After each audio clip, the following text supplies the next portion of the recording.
The broadcast is now starting. All attendees are in listen-only mode.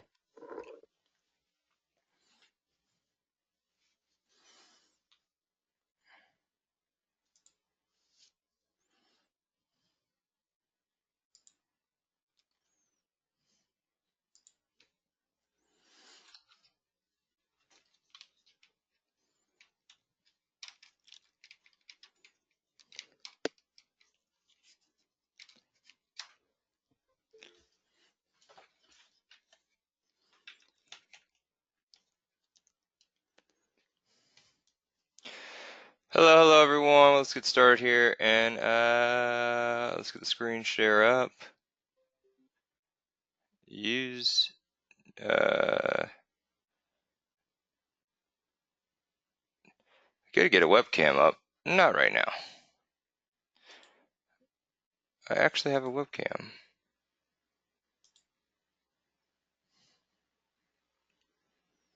You know what? We're gonna go much better.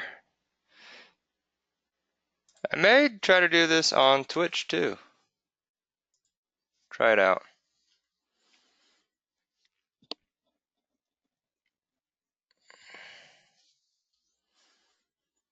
Twitch TV. Alright, well, I'm a little early. If you can see the screen and hear me, let me know. And if so, wow, maybe I should button up this t-shirt. There we go. Start streaming on Twitch. Yes, but let's get the right monitor.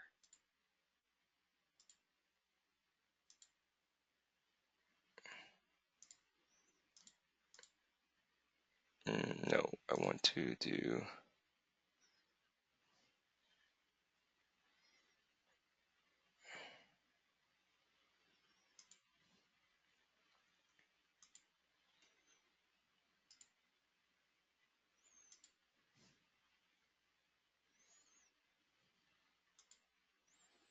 I guess we could try it out. And I'm gonna attempt to broadcast this on Twitch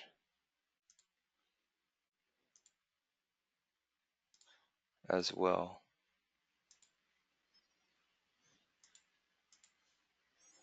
Let me get the question box.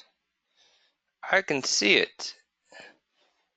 Hello, Phil, Simon, Elizabeth. Mike's is the 16th, so it looks like next week.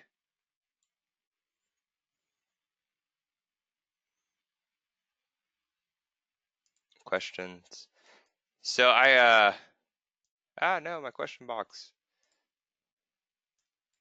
So I am live on Twitch TV as well.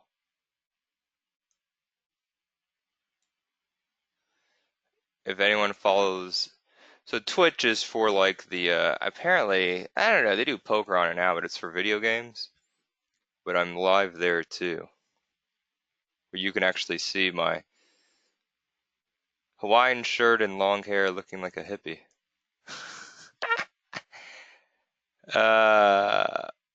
What's up, Chris? Recoil? What are you asking? Should be good. There. All right, audio, video. Good. This will be recorded. It is right now, so that's good. James? James? You mean Steven?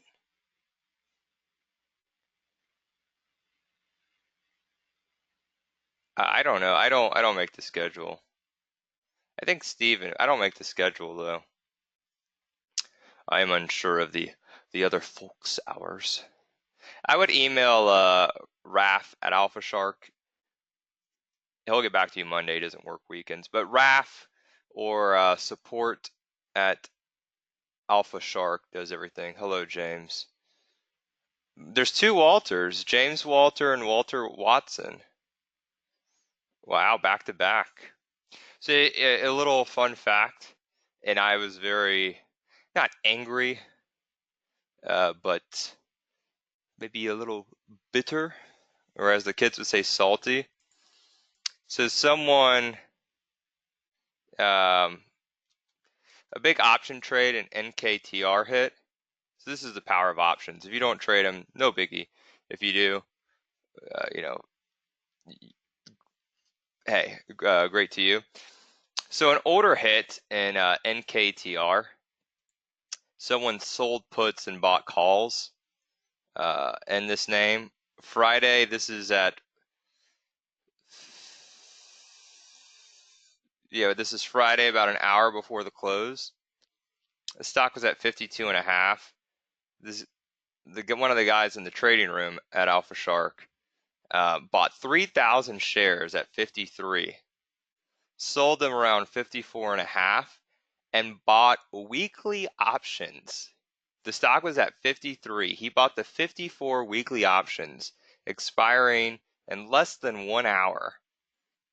He bought them for 4 cents, 04, and sold them for $1.15 as the stock traded up to 52, 55, basically 55.25. He sold some, I think he said at 80 and at 115. I go, that had to be the trade of the year. I don't know if it'll probably be the June weekly will probably be gone from the option chain here. I wish I took a picture though. Yeah, damn it, all they have is June. Darn it. Yeah, they just have June options here. But that's the power of, weekly options in a short period. And you can see the spike in volume here. Stock was trading hardly any volume and then just had a massive bid from 50, literally 52.75. He said he got in at 53 to 55 and a quarter. So the stock rallied $2 plus in an hour. The calls went from 04 to 115. That is just crazy. He trades really big. Obviously, to trade 3,000 shares of a $53 stock, you have to have a decent account. He also told me, though, he did lose like 45,000 2 weeks ago in a day. So, I just thought that was a little crazy. Oh,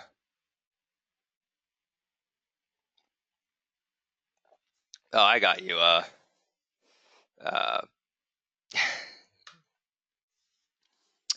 Uh, or Steven, do you want to just email me, or do you want me to say it or not? I know you said don't read this out loud. Yeah, so that was pretty crazy. I tried to get in weeklies at 20 cents, and I never got filled. And then I just said, all right, well, uh, no biggie, I'll move on. But I thought it was pretty insane. So we'll get started here. This is the entry. So what was it? Chris was asking recoil. It'll be June 30th. June 30th at noon Central. Yes. June 30th at noon Central. Anything else? Just feel free to email me. Or you can message me on Twitter. So twitter.com, Lance Ippolito, email lance@alphashark. If you want to see my massive hair and Hawaiian t-shirt, you can go on Twitch TV. I'm broadcasting there too. I get dressed up for these things, as you can tell. Hawaiian t-shirt out and all.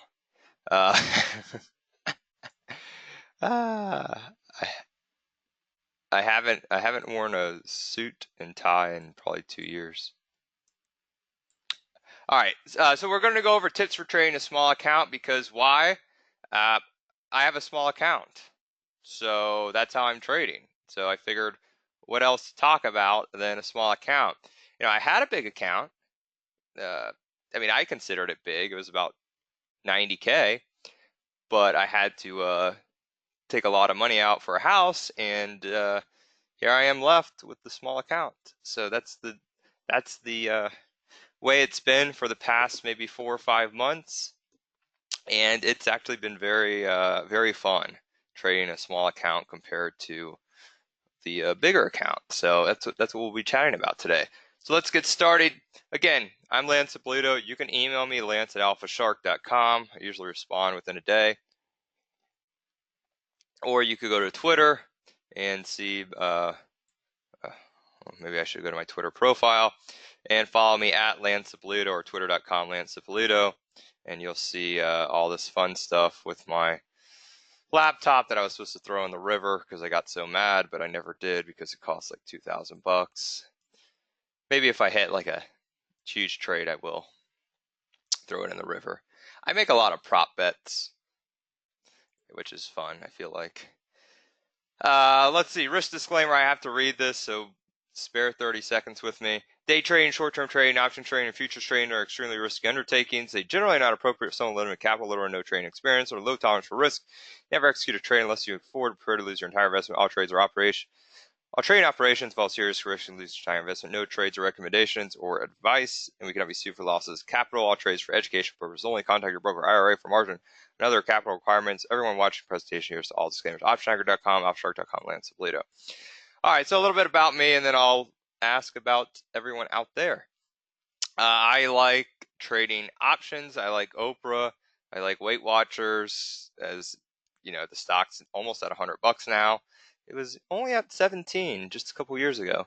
I have a French bulldog who makes noises all day. I started off at Citigroup Global Markets, then did the whole fun thing, and now I'm at alphashark.com. In the trading room every day for about an hour or so. I like to trade odd stocks. I trade everything. Futures, currency pairs a little bit, more of the currency futures, stocks. But really with my little account, it's a little difficult to, day trade stocks as I'm under that 25,000 pattern day trade rule with about 10K in the account. So, my stock trading is limited, but I really like trading options. And since I have a cash account, I have to trade outright options, calls, or puts. I can't even spread trade. So we'll get into stuff like that. But I like trading odd stocks. If you ask me what stocks I made the most money on this year, I tell you, you're probably looking, Snap, Twitter, VRX, Etsy, Weight Watchers, WWE, First Solar. You're probably saying to yourself, Lance, you're a freaking idiot. You don't trade Baba or Apple or Facebook or Microsoft. I do. Maybe once a week or so, but it's not the staple of my book. And what I mean by that is, if we look here and we go to the account statement, my top names for the year. Yeah, this is about a 10. I started off with $5,000. Now it's up to about 10.8.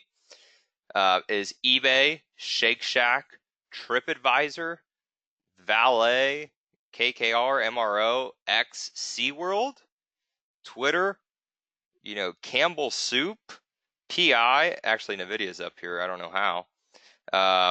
Lululemons, Con, SIG, AGN. These are not names. And then if I look, at my losers, it's probably very common stocks, like I already see. Roku, Baba, VIPS, Starbucks. These are the names I'm getting my butt kicked in, or I have. You see $500 loser, 489, Baba 310. So, I prefer the odd names out here. I'm not going to lie. I prefer the odd ones. I do. I have a watch list that I can share for the Volume Shark indicator. I send everyone a watch list with the watch list scanner in it too. I'll talk about that in a little bit. So apparently I went on a Bitcoin show right near the top, literally 10 days after Bitcoin started to crash. And I don't actively trade Bitcoin or the cryptos. I will say TradingView is really cool. of a platform that does trade them. Or for charting, I mean, I really prefer TradingView for charts. It's really nice, especially if you do look at the cryptos and stuff. Just throwing that out there, but I don't actively. I have no idea where the cryptos are going to go, so I just thought it was funny. So I would like the webinar to be more of a conversation rather than me just reading slides for the next hour. And remind me to do some trivia questions, and will try to avoid the office for trivia, as I tend to use that for my trivia a lot. So let me ask everyone out there a question. What does everyone trade mostly? Are we looking at stocks? Are we looking at options? Are we looking at both? Are we looking at day trading, or are we looking mostly at holding positions overnight, or maybe for weeks, maybe for 6 to 8 months, maybe for 1 to 2 days? What are we looking at right now? Day trade options, options, mainly futures, looking to learn options, Forex, commodities, day trade options. I use Thinkorswim for my day trading options. Ooh, perfect.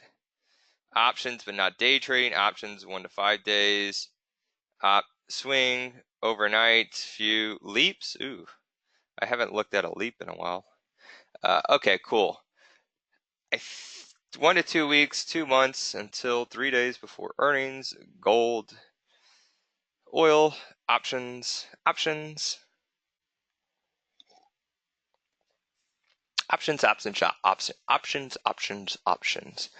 Okay, cool, perfect. And then someone says futures.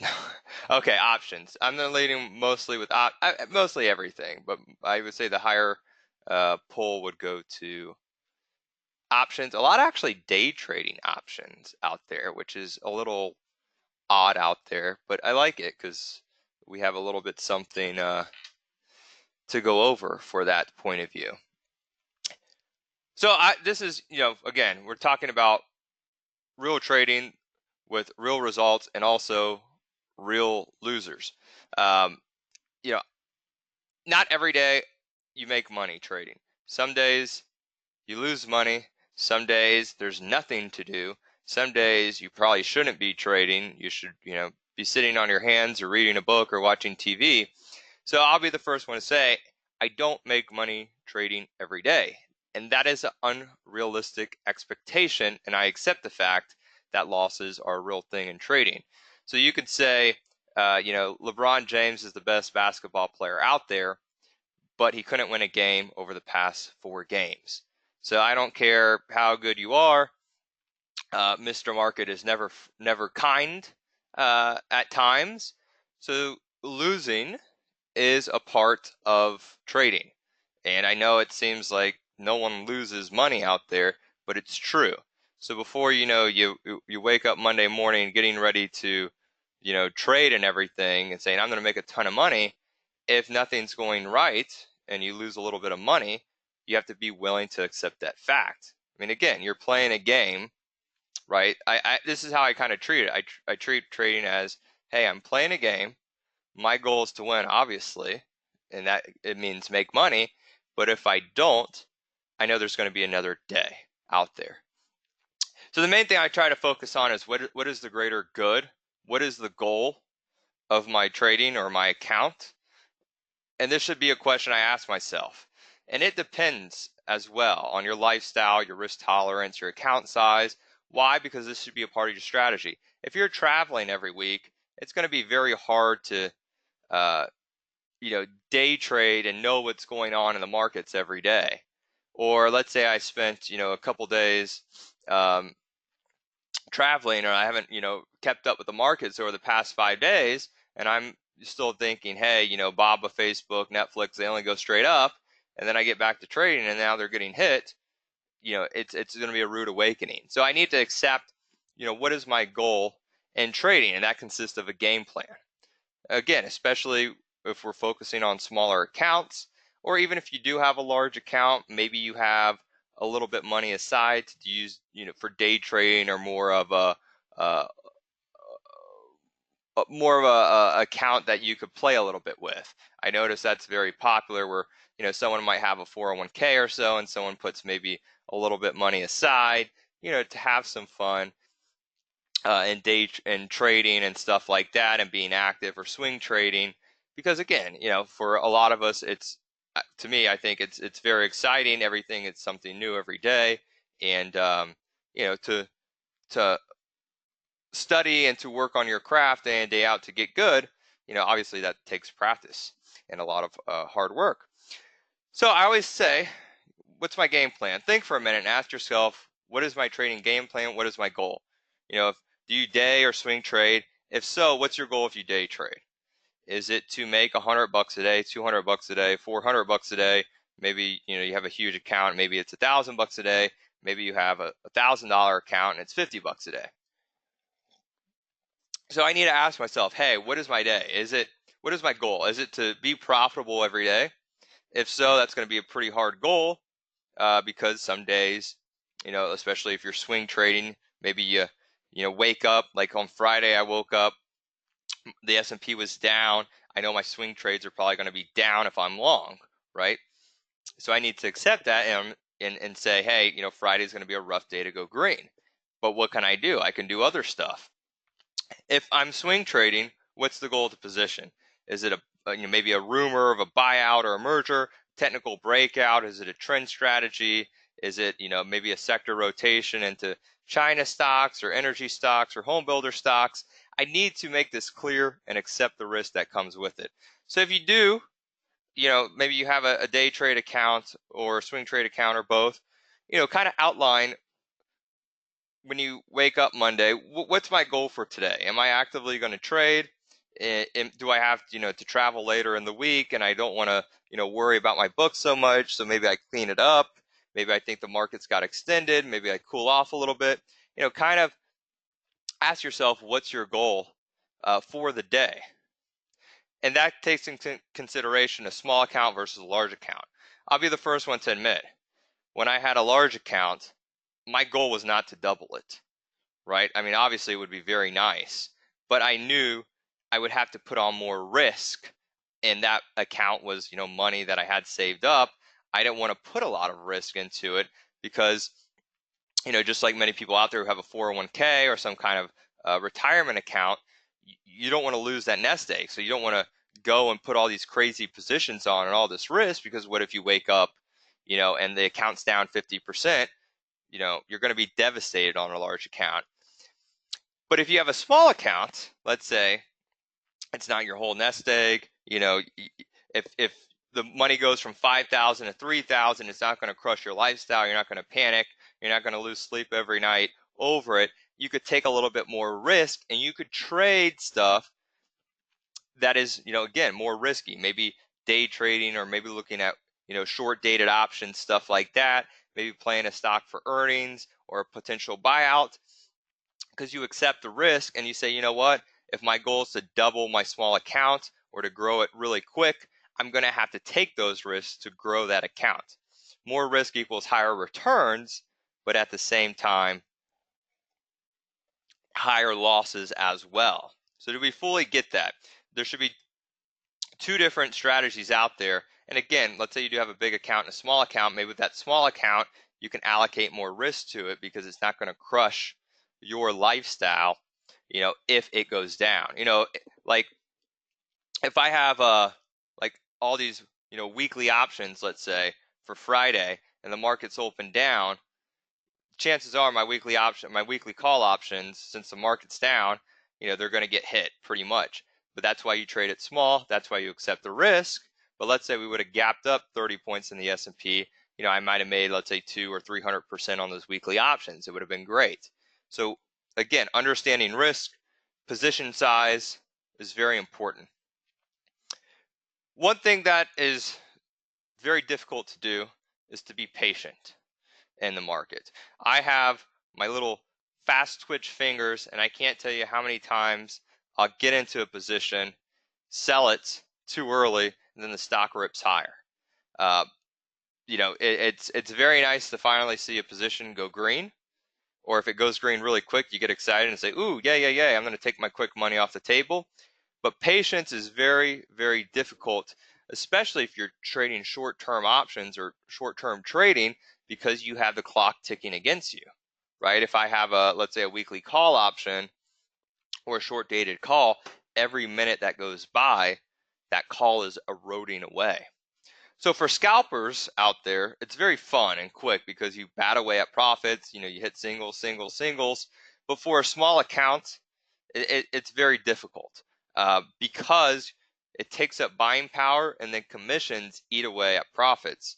I've paid way too much in commissions this year already, and I called Thinkorswim Friday to try to reduce my rate because when you do over trade, those commissions eat away, and when you scalp, you're making trades very quickly. To me, it's very hard to, let's say, double my account scalping, right? Because I know I'm going to make small winners. I'm not going to hit that big trade. If I'm swing trading a small account, it becomes a waiting game. If I follow options or I'm waiting on a stock to break out and it finally does, the question gets brought up is, what do I do? That's probably the most difficult question people ask me. Do I hold? Do I take profits? Do I sell half the position? And I know a lot of people out there have been trading the stock IQ, and I got a couple messages on it. What do I do? And remove drawing, and it's a relatively new name because the stock breaks out, pulls back. Everyone's scared. Do I sell it? Do I short it? Then the stock rips up higher. It becomes a point of, hey, do I hold it? Do I sell it? What do I do? So that's part of, the question with trading is you have to make that decision. Do you hold it? Are you willing to accept the stock to go back down? If it goes higher and you sell the position, will you be mad? Do you sell a little bit and keep the rest on? All these are questions we ask ourselves when we're trading. The next thing is risk management. So if I have, let's say, a $10,000 account, I don't want to put 9,000 into, let's say, long call options, because I know, let's say we wake up Monday, we have, political headlines that are causing the S&P futures to gap down 40 points, and I have 9,000 out of my 10,000 in long calls, and let's say Netflix or Twitter. Chances are Netflix and Twitter are going to gap down, let's say 3%, and my long calls are going to get crushed. So if I have 9,000 out of 10,000 at risk, let's say my calls go down 50%, my 10,000 or my 9,000 out of my 10K account is now, let's say, 4,000, and I take a huge hit because I'm over leveraged or I'm long my whole book necessarily in call options. So that becomes a question is, how much do I risk per trade? To me, I divide it into three categories. If I'm day trading, if I'm trading, let's say, an earnings event or a lotto trade is something like maybe a cheap out the money option, maybe a weekly or short dated option that if the stock, let's say, rips up higher, it's going to pay maybe 2 or 3 times my money, but it's a low probability trade. And if the stock doesn't move, it's probably going to go to zero. So lottos are like lotto tickets, right? You can pay $1 for one and win $10,000, but the probability is very low. Short dated options. Like, let's say I consider short dated options really anything under 7 days. So like, let's say a weekly option, let's say, a front month premium we go look at. So like, let's say you're trading Thursday or Friday last week, June, I would consider a short dated option. Something that is high theta that's going to erode away, but if it does have a quick move, it will pay big. And that's how I consider earnings too. Earnings, again, just to go over an example, I was messaging my buddy Jeff Mackey, who's a big retail guy, and I like trading retail too. And we were talking about Zooms or Zoomez. It's a shoe company, a little retailer. This is the candle from Friday, from 27 to 31 and a half to 26.85. And this is what it looks on a 5-minute chart. The stock, I looked at getting long calls ahead of earnings. I never got filled. The 30 calls in June were 60 cents. In the morning they were 50 cents, and I tried getting filled, never did. After hours, the stock rips up higher to about 30 bucks. So I'm thinking, oh wow, that's a big move. Trades up to 32.35, opens up at about 31, and sells off quickly, to say the least, before the options even open. Because remember, options usually take a minute or two to open. I mean, this is just literally the most brutal candle I've ever seen. First minute of the day, first minute of the day, second minute of the day, the stock's already red, or the stock's already down to 26, 28. The 30 calls go to nothing. I was not very angry, but I was angry I didn't get call options, because I'm thinking, man, I could have sold them to nearly $2 from 60 cents or 50 cents if I would have got filled. But by the time the options open and the stock open, the stock somehow went from 31 to 26 in a matter of 2 minutes. So he was long calls, and messaged me like, WTF, what happened? I can't believe this. And I was right there too. And that's the thing with earnings. One comment, one thing like this can change the direction so quickly that you never want to allocate a ton of your book to an earnings event. Because again, it's a coin flip at the end of the day. I can say we beat top and bottom, but guidance is going to be bad and the stock falls, 10%. And then also look at swing trading. And let's go over these examples here. If I'm day trading, and I'm going to look at, let's say, a liquid stock that trades volume. So I'm looking, let's say, 1 million shares a day or so. I can risk a decent amount of capital if I use a stop. So if I'm looking at these names that trade, again, lots of volume, at least 1 million shares a day, I can allocate capital to it because I know I can get out of the trade. What I mean by get out is if the stock starts going, let's say I buy it, and it starts going against me, it starts going down, I can just sell it at the market and not have a huge bid ask. Now, if I'm looking at these little stocks, like let's say, what's a little like penny wannabe stock out there? Maybe like, well, Crocs is pretty liquid. I'm trying to think. Maybe IPI, Potash, or something like that. It's already to move to the close, where it doesn't trade a whole lot of volume, and the bid ask is kind of wide, 800,000 shares or so. I know I probably shouldn't, here's the bid, 473 by 480. I may have a little bit of a difficulty getting out this trade if it starts going against me. And that's the same with a lot of these penny stocks out there. That's why I don't trade them or really look at them, because I know liquidity can be very bad in those names out there. Why use a set stop? You may be asking, because I know if I use a set stop, I know the max amount I can lose, right? If I use, let's say, 100 shares and $1 stop, I know I can lose 100 bucks, and that is it.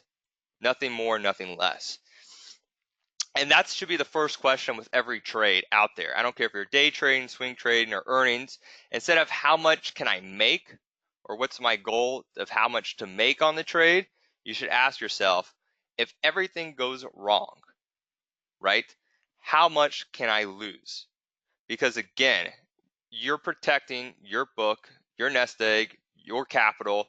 You have to look at the defensive side of it, and let's say the whole world collapses and you're in the middle of putting on a trade. What's the max I can lose? And you have to think of that every time you're trading. If everything goes wrong, what's the max I can lose? Again, you don't want to get margin called or anything crazy happen, and then it just ruins everything. Not how much I can make. Bob asked, a mental set stop or a place stop? Mental stops and you're probably saying, Lance, I traded for a while. I use mental stops. I look at mental stops too, especially with options trading, and I know half the time I don't honor them. So if you are trading stock, put in a set stop. I don't use a stop with options because I trade them very, very small, and I know, let's say I buy a call option for $1, and let's say the stock opens down tomorrow 20%. I know I can only lose that dollar option can only go to zero, so I can only lose $100 per contract. So I know that in the back of my mind. So I never allocate, my whole book to something. So if you are looking at stock, trading stock, especially, overnight, or let's say an earnings event or something like that, using a set stop to defining your loss, I feel like is something that is very protective and very defensive. And you may be saying, well, Lance, every time I put in a stop in, they tag me. Trust me, I get your pain. You go there, you put a stop in. Let's say, you're trading Microsoft and it's at 101.63. You put a stop here at 101.50 and somehow they take you. Then, boom, you get stopped out and then the stock rips to 102. It happens. There's really nothing you can do about that. You can say, oh, well, they see my order. You can make up every, I hate to say excuse, but everything out there, and it hits. But at the same time, you limit your loss, and you know exactly um, your loss. You can put a set stop on an option position, um, but I don't, because a lot of times in the option trades I find a lot of option mispricing. If I'm trading like a Microsoft or Facebook um, option, yes, I can use a stop because they're penny wide markets. But let's say they're nickel wide markets or more, I never use an option set stop. Steven asks, Lance, could you use alerts from your broker rather than a stop that is sent to the option broker house so the market maker can see where my stops are? I get what you mean. So Steven asked, basically the market makers see where your stops are. They see where your orders are. If you're trading a liquid stock, I wouldn't personally worry about that too much. I know it may seem it's like, oh, they see my order. If you're looking at, like, let's say an illiquid option, maybe something like we'll pull up here, maybe like Foot Locker or something, to where the options are a little geez, look at Foot Locker. Actually, then they're kind of, Foot Locker's kind of tight. Maybe like let's see, this one, Dick's Sporting Goods. They're like nickel wide. I mean, they're not horrible, but I don't use a set stop in the options in something like this. I can pretty much manage it myself, I feel like, and something like that. But what you can also do too, let's say you have, again, tons of charts out there, and you're worried about, a stock, like I usually put, like, oh, we'll put this one here. I usually, watch a lot of names out there at once. What you can do is, again, we'll put Microsoft didn't do anything. Maybe Tesla. Did any? Tesla didn't trade really either. I'll put Costco. I actually traded that one. What you can do is actually look at. Let's get rid of that. Here we go. What you can do on your platform, at least on Thinkorswim, I'm sure every platform, you could create an alert. Right click, create alert, and then put, hey, price at below. Let's say I'm going to use 53.35, and I can notify it with a sound, bell, or I'll put a ding, something like that to alert me. You could even do a text message and stuff and create it. So now I know, hey, here's my mark. If the price goes down there, I need to go and look at my position. You can negotiate the price of stocks. I think for toss it's like $5 or so, and an option you could probably get down to 50 cents to maybe 50 cents to $1 per contract. So if you trade 10 lot of options, you're looking at maybe $5 to $10. Stocks can be a little pricey because you have to figure, let's say $5, that's $10. I'd keep doing that, let's say 10 times a day. That definitely adds up. You know, you can look at it that way. Again, though, it can't hurt. There's a chat thing you could call to try to get your rate reduced out there. I just personally feel like options give a bigger bang for your buck. The potential to make the return is going to be greater than an option than, let's say, using the common. I mean, some names, though, again, they don't trade that good of options, so you're kind of forced to look at the stock. So let's move on to, did that help the questions out there? And I know, I trust me, I get it. Every time you put a stop in, you feel like you get tagged or they see it, stuff like that. And that's what there is, trading strategies that look for that to tag them and stuff like that. But with, usually with liquid markets, your 100 shares or so, or a couple hundred shares aren't going to make a huge difference.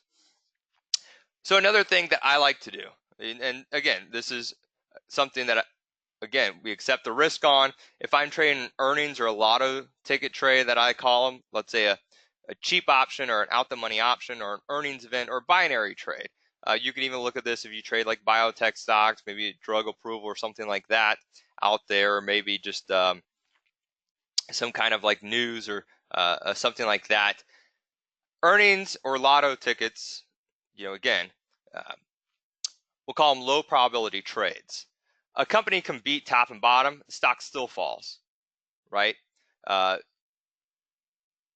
Someone can buy, again, let's say $100,000 in premium and call options on a stock, and then for earnings, they say one thing and the stock goes down, and you're thinking, wow, but that trader bought, 1,000 calls ahead of earnings. They must be getting their butt kicked. And, they probably are. Again, they're not always going to be right. And that's something you have to, acknowledge and think about. I can be a lawyer for a firm that's about to have a merger. So I might buy June, let's say, AMD calls because I know, there's a merger going on and AMD is going to get bought out for $20 a share. But something like the law firm or maybe the merger doesn't go through till end of July. So those call options that I bought, let's say I spent, $100,000 on, if I'm some, big trader thinking I'm going to cash in and buy my yacht, go to zero, and I lose that whole premium paid. And you'd be saying, well, what an idiot. But everyone, again, they don't know everything. They could be an insider, they could be an institution, a fund. Again, they're not the smartest people in the world. They may have inside information or be in the know, but that doesn't mean they're always going to be right. Just like, again, I'm not going to always be right in trading. So I can look at this from a risk versus reward factor and say, if I put on 3 trades, let's say for earnings or, weekly options or so, and I lose 100, let's say I risk $100 and one goes to zero, the next one goes to zero. So now I'm down $200, but the following one, I risk $100 and make $300 as a gain, I'm still net positive, even though I've only had 1 out of 3 winners. And that's something that you need to look at in trading. You don't have to be right 90% of the time in trading. In every other sport out there or game, you always want to be the winner. You want to say, wow, he wins so much out there, or she wins every tennis match out there. But really, I can win 50-50 of the time, but if I'm playing for that World Cup and the game's on the line and I win that game, I'm the big winner. That's all that matters, right? LeBron could have won 100 games throughout the season, every season, but he can't win any of the finals. No biggie. So I can actually make 1 out of every 3 trades right, or have a 33% win rate and still make money in trading, especially on these earnings or weekly option trades out there. As long as I know my goal, if I put on these trades, is to make, if I risk $100 of risk, my goal is to make $300 on the trade. Or maybe it's 200 or 250, so maybe 200, so I break even. it becomes a game of risk versus reward out there.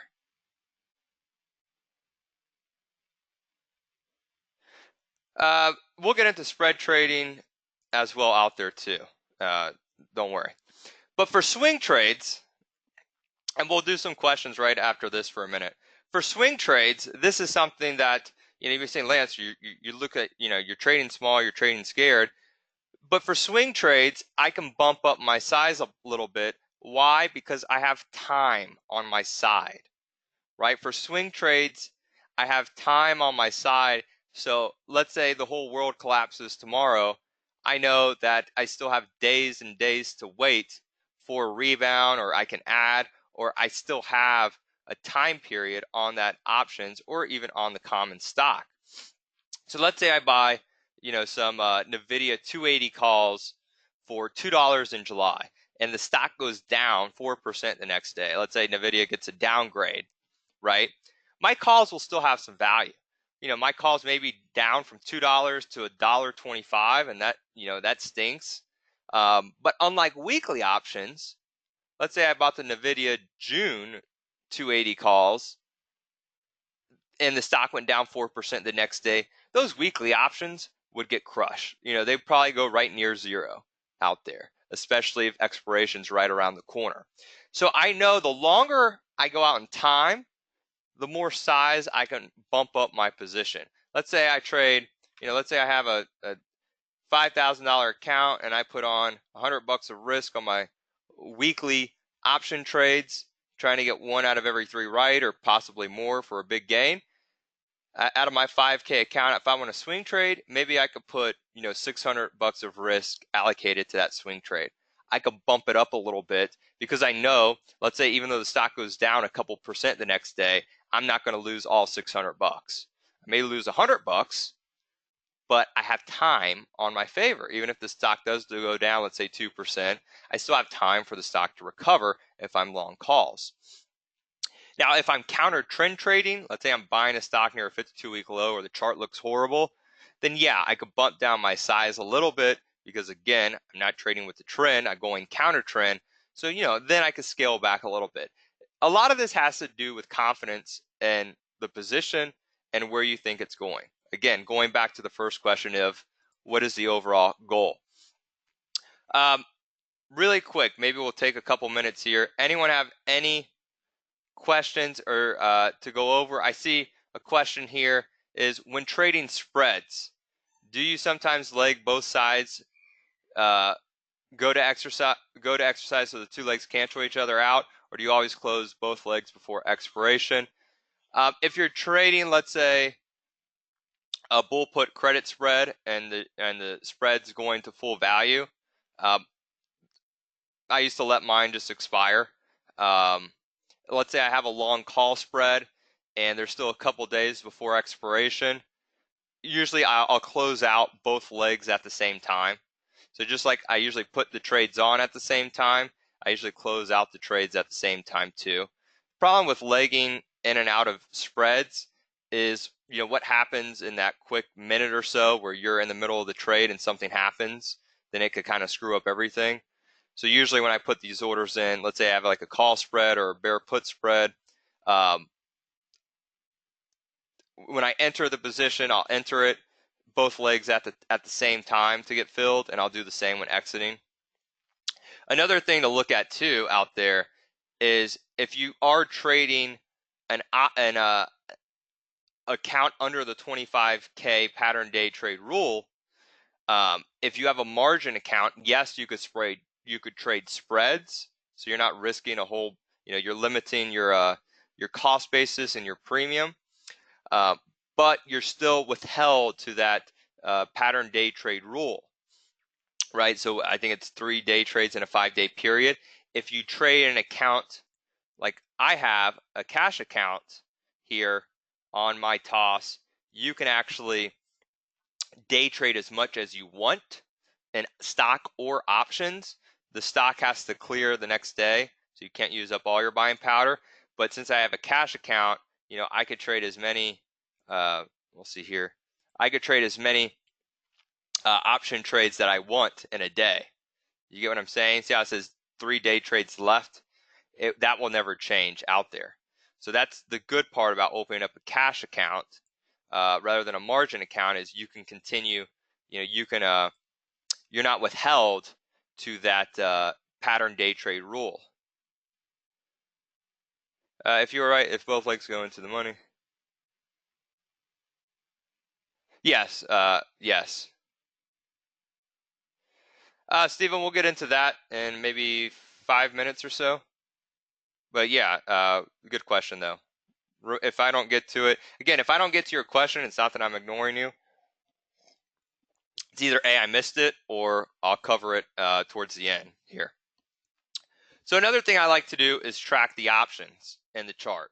I try to go over this every webinar out there, so I'll go over it really briefly, just because I feel like it does help a lot out there.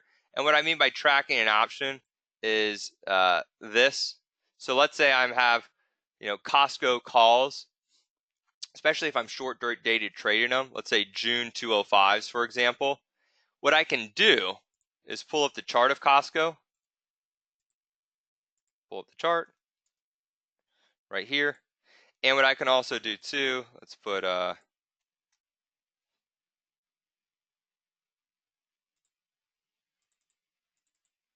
we go, out here. What I can also do too is I can go to the calls that I want to follow, and I could go on the option chain, right click, and let's say I want to follow the 205 calls, and click copy Costco. It goes by cost, the ticker symbol, 18 the year, 06 the month, 15 the date, and then C for call, and then the strike, so 205. I could copy it and then hit Control V and the ticker symbol and actually watch how the option moves with the stock. So what I mean by that is I can actually see how the Costco, so this is from Friday right here, I can actually see and look at the volume of how the options trade with the stock. So here the stock goes up, the calls go up. The stock comes down, the calls go down. Stock rallies, the options rally. So you get what I'm looking at. I can actually trade, again, if especially if I'm day trading the option or a stock or the weekly options, I can actually chart the option, and it gives me, again, with the volume shark indicator, the entry price, the target price, the stop price, just like it does on the underlying stock itself. So I feel like this is, again, very basic, but it can actually help you see, and you could go to time and sales and see, hey, how are the options moving with the stock? It gives you a good idea of how the options move, even from an educational point of view of how options are very sensitive. Here the stock goes from 202.5 to 204, and the options go from 90 cents to about $1.25. That's pretty crazy to see that. $1.50 move in the stock equivalates to over a 30% move in the options. Oh, and Deborah K says eTrade Pro has it where you just double click the option in the option chain, and the charts are all linked up, and it automatically comes up. I wish Toss did it too. Yeah, actually, eTrade Pro, the more I hear about it,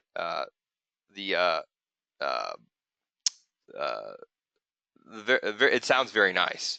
And I haven't used it personally, but it sounds very nice out there. Also, too, you could actually look at time and sales. And if you do have questions on this, feel free to email me. But you can actually look at time and sales of the option of, hey, are people buying or selling it? And again, looking at volume as well, too. All right, well, we talked about patience. If you're bored in trading, and this is something to start the wrap up of, a lot of times in Friday, or at least this week, some of the days, the markets have been boring, right? And it makes you not want to trade. When the markets are exciting, you get the blood flowing, it's great. But sometimes when the market is slow, I ask myself, I don't want to go and over trade and say, I ask myself a couple questions. Why am I in the trade? Did I come up with this idea? What's my confidence level? Should I double down? Probably not. It's usually not a winning strategy. And I always ask this before every day. How's my book look? What happens if I close out the trade right now? What if I have, let's say, if I'm long, let's say a call option or a stock, and I say, you know what, it's up 2% today, I'm going to close it out. What if I wake up the next day and the stock's up 10%? The option would have went up, let's say, 400%. Would I would I be pissed off if that happened the following day? If so, maybe I keep it or maybe only sell a little bit of it. So I ask myself, if I wake up the next day and stock XYZ is bought out for 50 a share, would I be mad? If not, I can sell it. If so, I say, am I holding too much risk? If so, I could trim it down. But if not, am I missing out on something if I sell it here? And I feel like that's very important here. And these are some examples here, and we'll go over a couple questions about the watch list and with Steven about some strategies. So again, I trade. That's why I put stops and options. Yeah, there we go. So again, I trade odd stocks. I mean, you guys saw it: eBay, Shake Shack, weird names, right? I want to try to find names where I have the advantage of. Again, I'm not saying in Microsoft and Facebook and Netflix, I don't have an advantage, but they're so highly traded, and so many great minds and computers trade them. I feel like it's very hard for me to have the advantage in those names. So I like to try to find names that are less manipulated out there. And what I mean by that is, names that a lot of people don't know about. So I have, just like I think E-Trade Pro has a scanner of something similar to this, but I created it for Thinkorswim to where I actually have an intraday scanner of stocks moving. And again, with the volume shark indicator, you get the watch list and scanner like this. But instead of having to stare at 1,000 charts a day, it's very simple to use. A white arrow or up arrow appears white on the watch list scanner. I would show it, but since the market's not open, I have to show the picture. These down purple arrows show when a sell signal is being formed, and the red here means volume is less than the average daily volume. So again, low volume, I don't want to trade these names. And then green bars mean volume is accelerating, which there's more demand or supply. So I can look at, again, if I have tons of volume to the downside, it means the stock's being sold very hard. If I have a lot of volume to the upside with an up arrow, it means there's a lot of buying pressure. So my whole goal in trading is I want to see names that are moving with volume. I mean, again, I don't want to trade like a flat market. Like, what was it? Microsoft, I think. Microsoft actually moved a lot. What was Tesla? Tesla really didn't move much on Friday. So when I look at Tesla here, Tesla can move. I know it can. Like on this day here, look at this. Look how elevated volume was. There's all green bars here on up arrows. That's tons of volume. Even right here towards the close, huge move on tons of volume. But if you look, when Tesla doesn't trade, when there's low volume, of course, usually lunchtime, the stock doesn't move. So you see how Tesla is here in a $1 range here? Well, if you look at the volume down below, there's no volume in it. There's all red supply bars. So again, something like that is, I don't want to, again, going back to the board example, I don't want to be bored and have nothing to do in trading and not look at something that's not moving. Again, I want to look at something that's moving up on volume or moving down on volume to trade. And not every day presents that. If you look at Tesla on Friday, it really didn't do much here. It was very range bound. It was a $1.57 move. And you can see there's just no price movement, all red bars down below. So I want to look at stocks that are moving. And I believe E-Trade Pro has it. It's not, basically they have a stock that's moving up or down and it flashes, which I thought was pretty cool. This I actually synced with the watch list.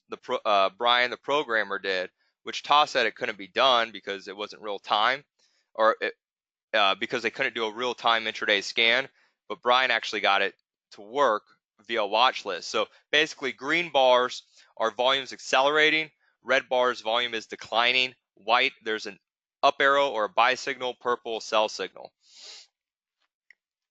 Is the red supply bars just because they are small?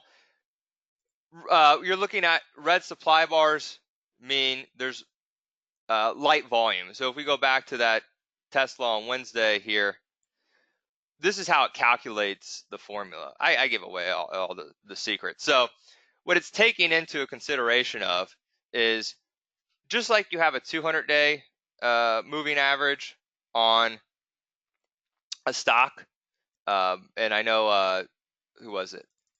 We had a question earlier, Stephen, on it. And a 50-day moving average are widely used in stocks. If you go on like the NASDAQ website and a couple other sites, they actually have 50-day average volume and 200-day average volume. And you can look at that and say, if volume is over the average volume of the 50-day and or 200-day, then there's more demand in a stock. And it could be, a buyout, a rumor, just it's moving up with the trend. It's trading more volume. Or, it could be, someone's liquidating it, selling, and there's tons of selling pressure. When there's not that, let's say there's no volume or there's light volume, that's when we get these red supply bars because volume is not over the 50 and 200-day volume average. So if I look at Tesla here, we'll put it up here, and you could kind of get the groove with Tesla since it's been in so many news headlines recently. Actually, I still have my lines on it. You can see here, when Tesla was dumping, it created all this volume. And even right now, Tesla recently is seeing all this volume as, we've had some Elon Musk comments over the past few days and about the production and everything like that. So basically, when volume is over the 200-day volume average, green bars. When it's less, red supply bars. I usually don't want to be in something trading in the red because volume is very, very low. Also, there's a new stock scanner to try to find new stocks that are breaking out on volume. And that's how I usually like to search once a day or so to see, hey, what stocks are moving. And if it's a new name that I don't have on my watch list, I like to add it. I've had some weird names recently like XNet, Camping World, Gout, TRXC, Revlon, uh, Restoration Hardware, Bed Bath & Beyond, Fossil, Foot Locker, Coors, Kohl's, just to read a few names that I feel are not too popular out there that normal people wouldn't really consider. Juniper Networks, another one out there, DHI. Just a lot of people every day they don't say, hey, I'm going to look to trade DHI Homes today, but stock was up like 4-5% though on Friday, so it creates opportunity. So volume provides liquidity, price discovery, and supply and demand. And as traders, we look for stocks, options, or futures, really anything moving that creates opportunity out there. And again, going back to kind of the secrets is, hey, if you want, you could do your research or ask me any questions on it too.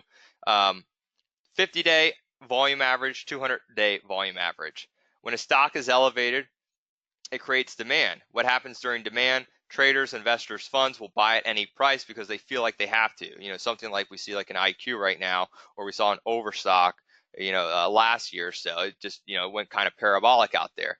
This results in increased volatility, which if you're trading options is great. If you buy them, you want that higher volatility because option prices go up. Increase price for bullish demand or decrease price or liquidation for forced selling. Something that just keeps going down out there. Like, we saw, was it GE or so, and people saying, oh, GE. Well, if you look when GE started to flush, now it's really not trading. You see, there's not a lot of green bars here. Is it kind of? I don't even follow GE anymore. But as GE just was getting crushed to the downside here, I mean, it was just selling off. Here it is starting to, get some volume, and then it just starts breaking down. This name just got crushed. I mean, this volume is literally 2 to 3 times average daily volume, as it just went from about 22 all the way down to about 16 or so. So this isn't, people saying, oh, I'm going to sell a few shares. These are funds and institutions saying, we're selling our GE position at the market, hitting the big red sell button as quickly as we can, as the price just went down and down. And with the updated version here, you actually get the volume and the implied volatility and percentage of standard deviation included. So one thing that, I was watching a couple big block trades in HYG, and I was like, man, how many shares went off? And like at one point, I think like a 98,000 share block went off right here, or pardon me, 1.5 million shares went off here, and HYG, which is the high yield bond, went from 83.35 to 85.60, and you wouldn't think that's a huge move, but it moved the markets. As high yield moved up, the S&Ps rallied like 10 points from there. So I decided, I got the programmer to actually write the time and sales data to actually showcase it in the indicator itself. Where's my oh, there we go. And that was my one of my criteria for the volume shark indicator, was trying to find names move before they move. So many times we see a stock move up like 20% or so, and then we think, oh, crap, I missed the move. If I could find something that is starting to move on volume and then continues to move, those creates those squeeze plays, those volatility plays, stuff that I like to look at. Like one thing that started to move recently was VRX here, and it just has continued to move. Or even these names like Under Armour up here, moving very bullishly to the upside, just kind of a parabolic move. Or even names like Gout.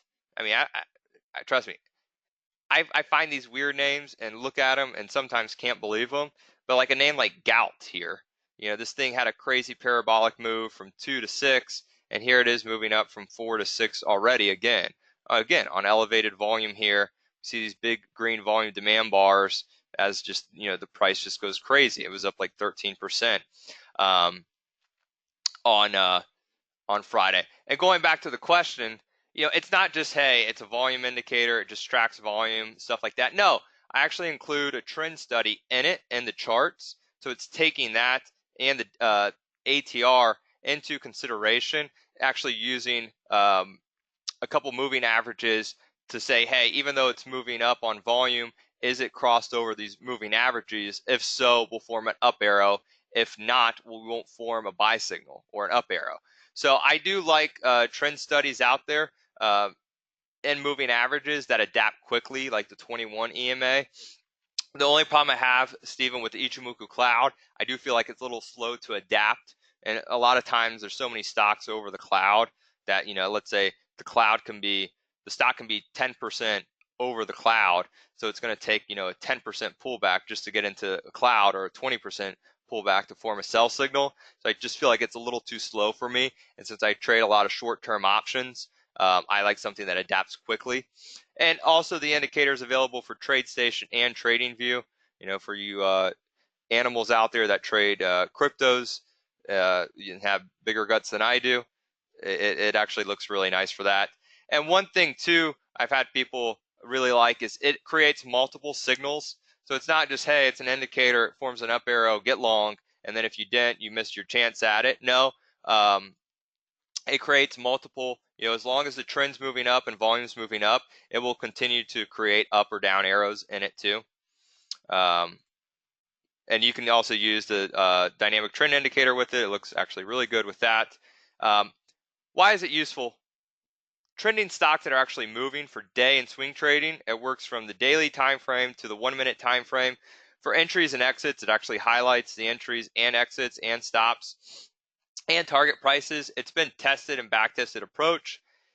With the watch list, it really eliminates the need to stare at charts all day. And most of all, if I don't have to stare at charts all day, it's really good for reducing stress. And that's what, Russell said. I don't have to stare at charts all day. Chris R was talking about how he trades it to trade weekly options in CRM, EA, Tesla, Netflix, Microsoft, Intel. and then we actually had a very gutsy trader use it to trade Bitcoin and Ripple out there, which again, more guts than I do. So what you get is the volume strike indicator. It's a one-time purchase for TradeStation, TradingView, Thinkorswim, and you get the watch list and the stock scanner. It's a one-time payment. You don't have to, all the updates are free. You buy it, you own it. If you want to share it with a friend, you can. Yes, swing trading and day trading. Here's an example. This is a daily time frame, a gout. I could pull up really, you name it, the ticker symbol. I'll pull it up out there. We could look at, the daily to the 1 minute, to the 5 minute, the 15 minute. One name I was actually looking at was TripAdvisor recently. This name just went kind of parabolic. I personally, what I do when I look at a stock, I look at it from the daily point of view, and then I look at it at the, then I drill down to, like, let's say the 4 hour all the way down to the 5 minute time frames out there. So that personally, that's what I like to do. I'll say, all right, how does it look on the daily, and then drill down from there. I usually like to see for everything, how's the chart look on the daily, and then drill down and say, all right, now I can look at it from a more short-term time perspective out there. One name that's actually caught my attention was this MNK. This one is starting to move up very nicely to the upside here on this buy signal, and I would have never thought of that one either. What else do we have? So you get it all. Again, you own it. You can put it on every machine. If you want to share it with your friends, you can. If you want to edit the code, if you want to change the colors, it's completely customizable out there. And again, for TradeStation, TradingView, and Thinkorswim, and also too, I would, Chris, but since the market's not open, I can't scan for them because it's not taking any data that's moving in real time. It's a real time scan, so which is cool and which is innovative. I could share with you one of my watch lists here, but for the intraday scanner, it's not picking up any data.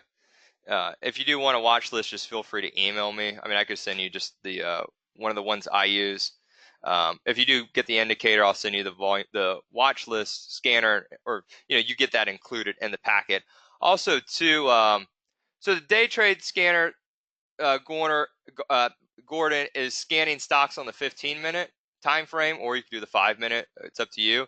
And for the new stock scanner, it's using the daily time frame to find names that are breaking out. So from a swing trading point of view.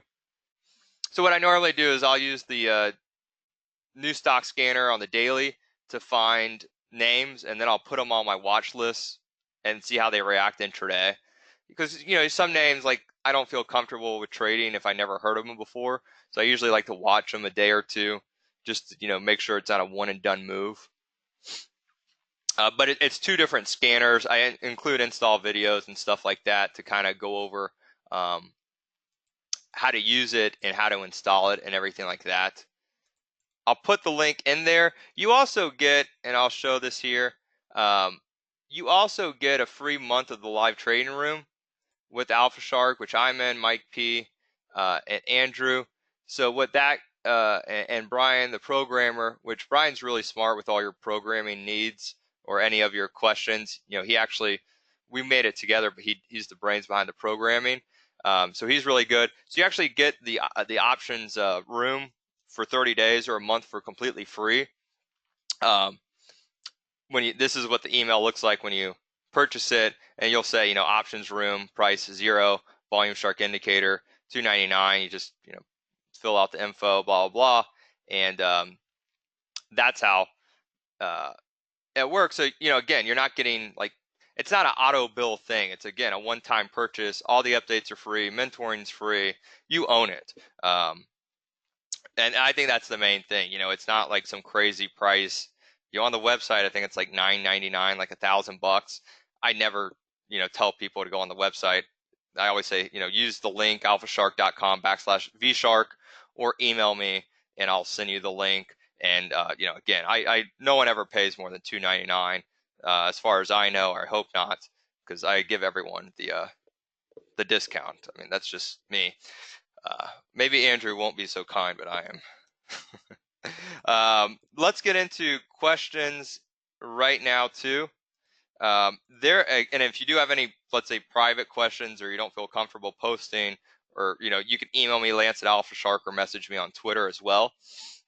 But yeah, swing trading and day trading. Steve, how is the best way for a beginner to begin trading? I think that comes down to time period. You have to ask yourself, uh, are you sitting in front of a computer screen all day trading? Do you only have, let's say, maybe 30 minutes to put into the market, so you have to swing trade? If you have like a full-time job doing something else, maybe you only have, a few minutes a day to look at your positions to swing trade. If that's the case, you could go home, scan your charts, scan for names, and put on swing trades if you have a full-time job, and then just put, your exits out already. Or if you have a few minutes at work. If you are, let's say, retired, or you trade full time, or you have the luxury of dedicating a lot of your day to actually trading, or maybe you have a couple hours in the morning to trading. um, I feel like instead of having to go through it yourself and to kind of hope you're doing the right thing or not, even when I was working at a fund, me and one of my partners used to watch uh, Andrew at Alpha Shark for the first like hour of the day when he had these open houses, just to see like, hey, what are these people doing? What's going on? What other traders are thinking, and kind of get the overall idea and ballpark out there. So I feel like, literally, it might be a month, it might be a 6 months of just asking questions and following people. And not saying, hey, you're going to follow to copy their trades, but also kind of getting the mindset of, hey, how do people trade firsthand, instead of me kind of guessing and hoping I'm doing the right thing. I always feel like it's valuable. Like, I'll watch Andrew in the morning, I'll watch Mike for a little bit in the morning, just to see what they're thinking. Yeah, me personally, I kind of like to see what everyone's thinking, and then make my own decisions. If everyone's super long, let's say like Facebook and tech, then maybe I'll look at other things to do. I tend not to. I want to be an independent thinker, but I also want to see, hey, how are these guys putting in orders? How are they, taking exits? What are they using for stops? How do people, necessarily trade? Let's say short dated options, stuff like that. Um, yeah, I think that helps, especially when you have mornings free. That most of the actions in the morning. Yes, both scanners are included, Bob. And I've actually done a couple team viewer sessions with people to, kind of show them how to use the scanners and stuff, because some people out there, and I'm not really tech uh, savvy, but sometimes it could be a little bit of a process um, getting I mean, the new stock scanner is really easy, but the watch list scanner, it's very powerful. It really is. It takes up um, when I'm looking, like I'm literally looking at times, like here's just, a little quick watch list without anything on it. I probably have 70 names or so in it. So to keep up with these every day, I know it's unrealistic. So if I just have, a color coat um, on them, it makes it a lot easier. Let's see what else. I need to do trivia too.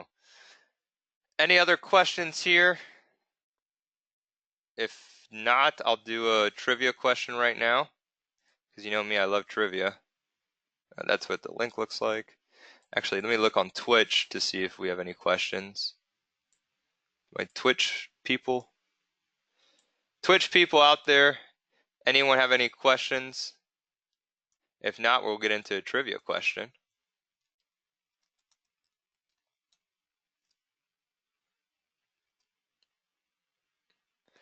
Yeah, perfect. We'll ask.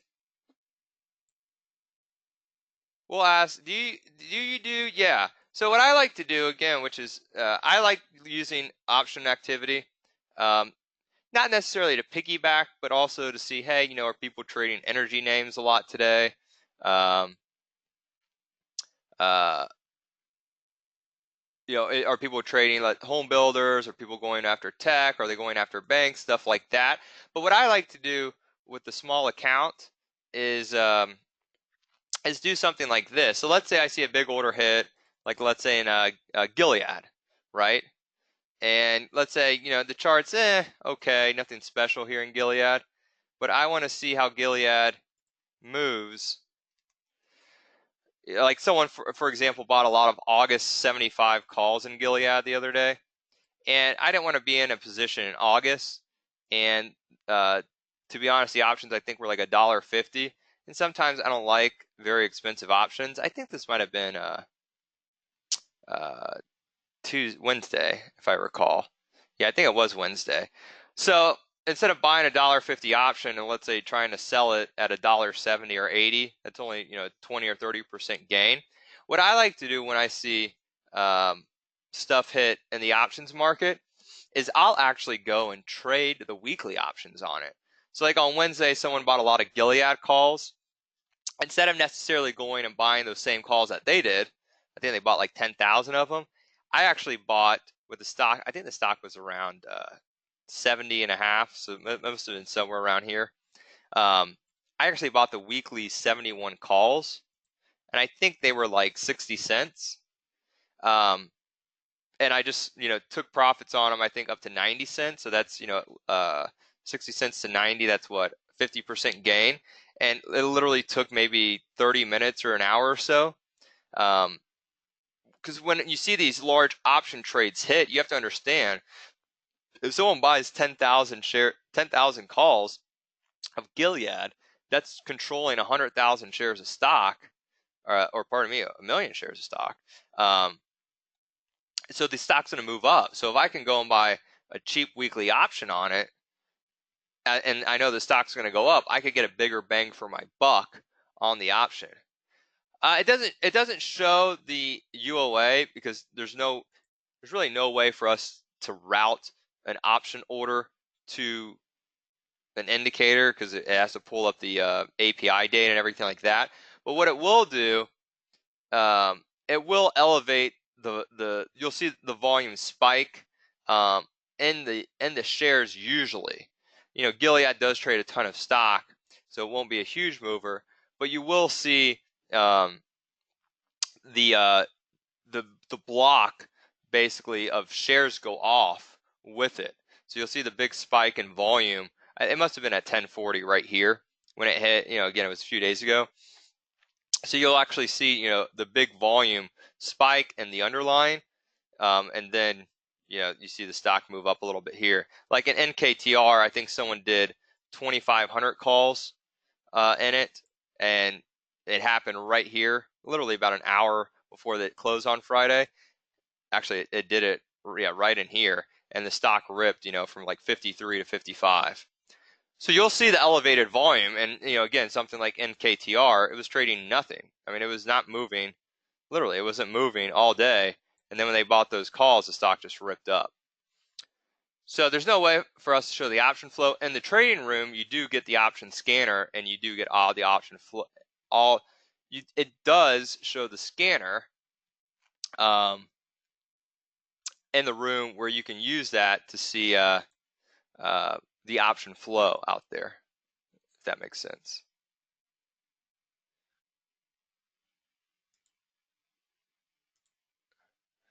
Let me check Twitch, and I'm trying to do some trivia here.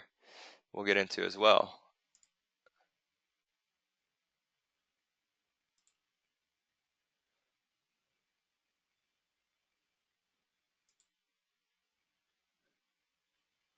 Oh, let me check. Pardon me. Let me check Twitch. Okay, we should be good. All right, let's get to a trivia question here. How does the change logs work? Chris, what do you mean by change logs? If you can, shoot me you could shoot me an email on it. I'm not exactly sure. All right, let's do a quick question here. Or quick quick trivia question in it. Which actor appeared in American Graffiti before starring in Star Wars? Which actor appeared in American Graffiti for a free course at Alpha Shark? We can't give away an indicator, but we could give away a free course at the $500. Which actor appeared in American Graffiti before starring in Star Wars? Gilbert Whitlock. Harrison Ford is correct. Quick one right there. So email me, Lance at Alpha Shark, and you'll get a free course, and we'll do one more before we wrap it up because I'm way over on time, apparently. Wow. Wow, I am way over on time. It's a long one.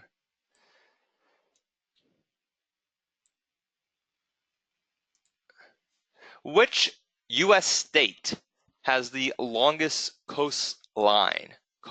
Which U.S. state has the longest coastline? It's a little bit of a tricky one. All right. We have Simon Reed with Alaska. Wow, that was a quick one. Okay. Did you post your Phil? I can. You get the watch list scanner with the indicator. But if you want, I can share just a plain watch list that I like to use. Not the one with the scanner for free, but I could share one with you. It probably has a lot of names that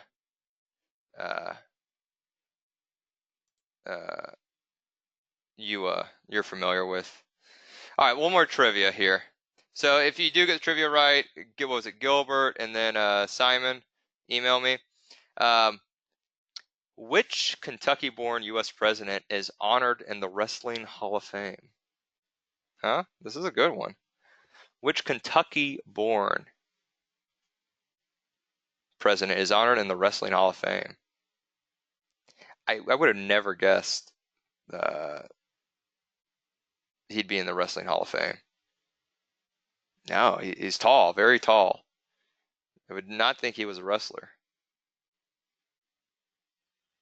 Jerry, wow, yep. Jerry G. Abe, yeah, Abe Lincoln. Yeah, I might have to Google this one to see. I don't even know if I believe that.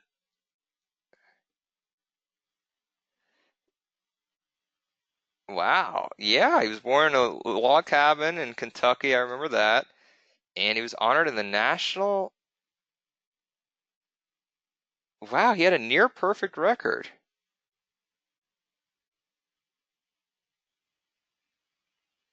Wow.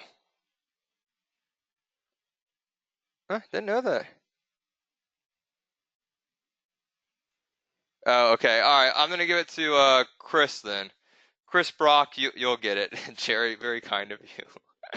uh, that's funny. All right, Chris Brock, we'll give you the trivia. Anything on my Twitch, folks? If no, I'll wrap it up here. All right, everyone, I am wrapping it up.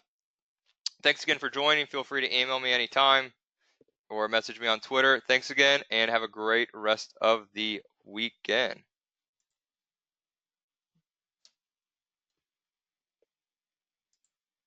Oh, if you did buy the indicator, have any questions too, shoot me an email. That's if you'll probably get it Monday, I think, when Ralph comes back. But if you have anything in the meantime or need any help, I send all the videos, but you feel free to email me too.